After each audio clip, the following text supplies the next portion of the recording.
Hello guys and welcome back to the channel. I have no idea what we are going to call this video series, but I decided to record two games. Actually, the number one reason why I recorded it is the first one that I'm about to show you. I played this game yesterday on the stream and I got absolutely butchered. Like, it was such a bad thrashing that in a certain way that I was very upset about it, and I thought immediately that this would be a very good material for my channel. But I just can't really think of a category where it would fall well into, considering my current video layout. So we will just go with the flow, and I will show you what exactly happened, and I will just write a random title on top of it afterwards. So I've been playing against this guy 2270.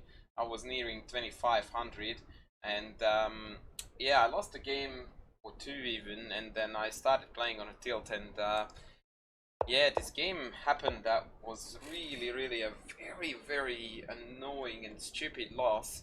But a good example of what can happen when you're not thinking with a clear head. So on white here, my opponent plays a not really great line with the c5 variation. The problem here is that he has to give up the dark squared bishop, and he clearly has got some dark squared issues as it is. But white needs to play with caution here a little bit too, which was the first thing, by the way, that I got wrong right away. That from here on I went like, oh yeah, point in the pocket. Now I took here back with the queen because I wanted to exert this potential pressure on the d file and onto the d6 square, but really it is an inaccurate move. The queen is going to play way too many moves in the opening, and a simple bishop takes, pawn takes back, and knight takes would have been totally sufficient for a small opening edge based on the two bishops and the dark weak squares black's camp. So I went queen d2, he takes, I take back with the queen. Again, logic would indicate to take with the knight, but even after queen takes I'm fine if I follow it up with the correct e4 quickly enough. But here I had like these funny ideas when you think about, in a sort of a fairy tale style, that you imagine your pieces on all of the best squares and what an awesome attack it will be. So in my head right now I visualize something like b4, bishop b2, queen swings across, e3, bishop d3. I had these two bishops in my head slicing and dicing on the diagonal, killing the king that was obviously in my head castling there. So I was like guilty of the wishful thinking on an incredible degree. And I didn't really realize that the position is about to change quite dramatically, in fact, in its structure, and nothing of that kind that I had in my La La Land head was going to occur. So I played b4 totally incorrectly. e4 was a sound move, and some, maybe even bishop g5 is legit here, but b4 was definitely no way to go. And e5 was the first moment when I went like, yeah, this is not getting good. This changes the structure dramatically. Now all of a sudden the black weaknesses are on the white squares instead of the white one, and I don't really have any adequate ways to exploit it. More importantly, by e5 he basically clogged up this diagonal, which I still stupidly put my bishop on, which was a total disaster. But in essence, basically black wants to play knight c6, bishop e6, a quick a5 is super annoying to bite into this pawn chain, and I would say that black already has the initiative, and somewhere in the bottom of my heart I was aware of it, but the more important part of my persona, during the game anyway, still kept on dancing on the clouds, thinking that, oh no, all good, we are in charge. Now a5, I already did say during the game that a5 is quite annoying here, which sort of indicated that I was somewhat aware of the trouble that was awaiting, but not quite. Pushed in, bishop e6, e3. Now I realized that it was time to catch up in development. Knight d7. Already the position looks absolutely disgusting as far as I can tell. My opponent has developed all of his army. I've got one piece out. I've got a very weak c4 pawn that is a constant target. My opponent has a c5 outpost from where he can further attack very weak white squares. And not only am I 5 kilometers behind in development, but I'm utterly planless, which is one of the worst things in chess when it's so difficult to find something productive to do. The best thing I can think of is to chuck a rook on d1, so that at least I can pressure this backward pawn here. Play bishop b2, knight c5 came, and of course I'm pedaling like crazy to catch up in development, but the tendency is really sad. He castled, I castled. No, I didn't. I played rook d1. And he played knight fe4. And that was another very rude shock, because in my head, of course, I'm going like, yeah, queen trade is really bad for him. I've got the two bishops. Totally not realizing that my two bishops are utterly worthless. This bishop does absolutely nothing on the diagonal here, and this one is blocked in by its own pawns, and is basically an overgrown pawn. And I didn't realize that this was that bad until this move landed on the board, and I'm like, I would like to keep the queens on. So I attempted that by playing queen h5. But then he went for the draw, so I'm like, okay, we are not doing that. So I traded off the queens once again. Not quite sure what I was thinking. And to put the icing on the cake, I castled here, which was the last nail in the coffin. I desperately needed to get rid of with these two very, very powerful knights by playing knight e2 and sort of easing the pain by trading off a few pieces. Instead, I went castles, and from here on things got really, really ugly. He played f5, apparently an inaccuracy. I wasn't aware of it at the time. Knight here, knight c3 was quite powerful. In fact, sorry, I was aware of it at the time. So yeah, actually this already is a bit of a knockout, because in the end, whatever happens, yeah, like rook here, and then bishop c4 is going to win an exchange. So basically, I am done and dusted, and I'm out of the game right here already.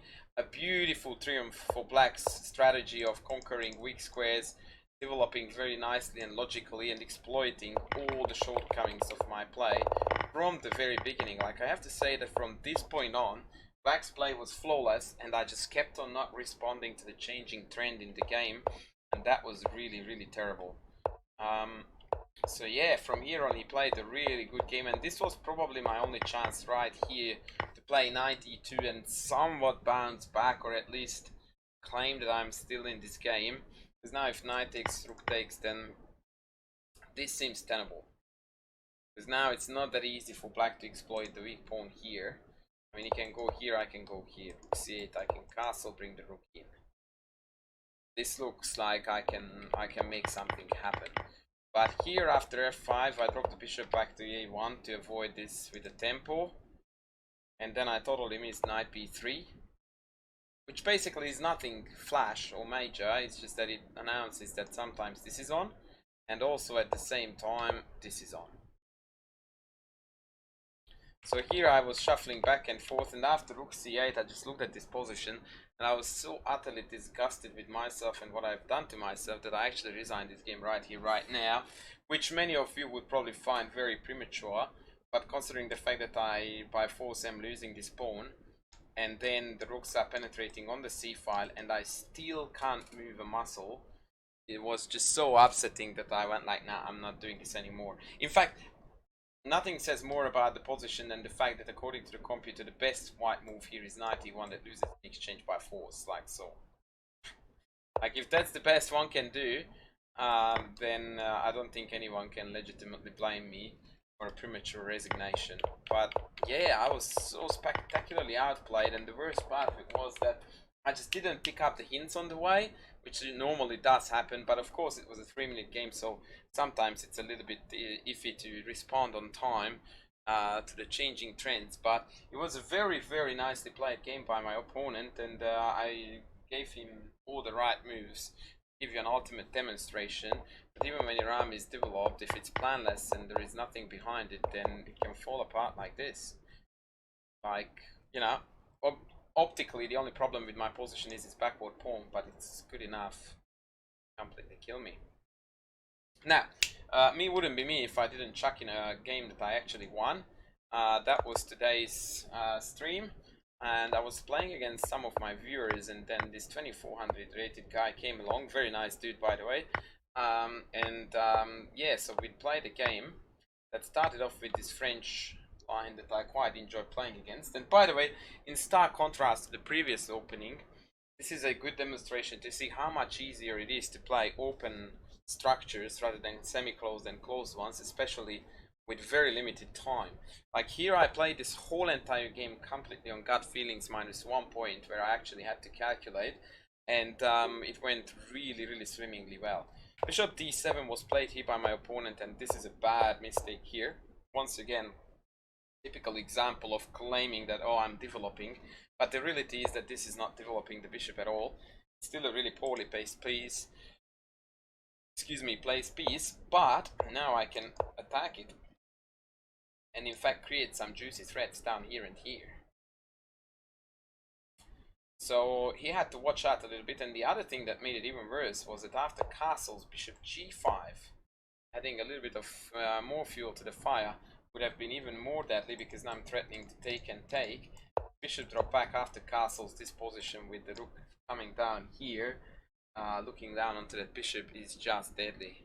Like right now I'm threatening to take d7, queen takes, and then bishop takes h7, picking up the queen on the d file.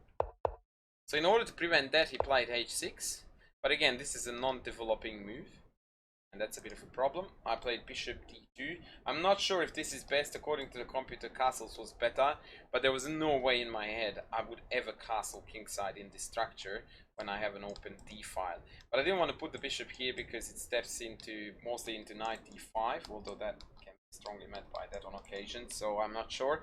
Bishop d2 fat right.